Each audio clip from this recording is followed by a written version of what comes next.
the earlier symptoms that I see all the time happening are insomnia, a rise in anxiety, some rage. And I mean, when I say rage, it's really its own independent issue. And some people that will just be extreme irritability, but for some people it is unbelievable, like very destructive and very scary because it feels very out of their control. So rage, and their cycles are like this, right? Clockwork.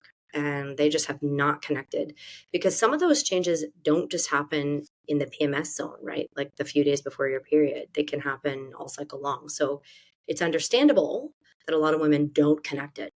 They don't realize it. So for me, a lot of mental health, like anxiety, depression, there was a meta-analysis that came out a couple months ago by the University of Cambridge Press that examined mental health in the context of the perimenopausal window, which, give or take is about 10 years. And I got weepy when I read it. I mean, I still get weepy thinking about it because it just verified what I see, which is, to answer your question, is an overwhelming amount of mental health issues crop up during this time.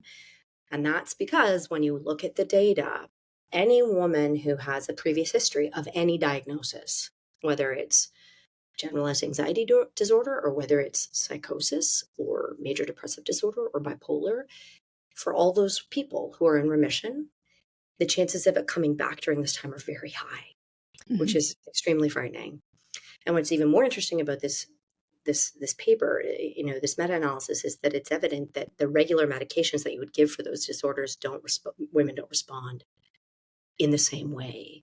So you have a set of women who they have a resurgence of mental health, and they're obviously terrified about that because, I think let's also just call a spade a spade. Life in your 40s is aggressive, right? Like, I don't know what, some days That's a great way to put it.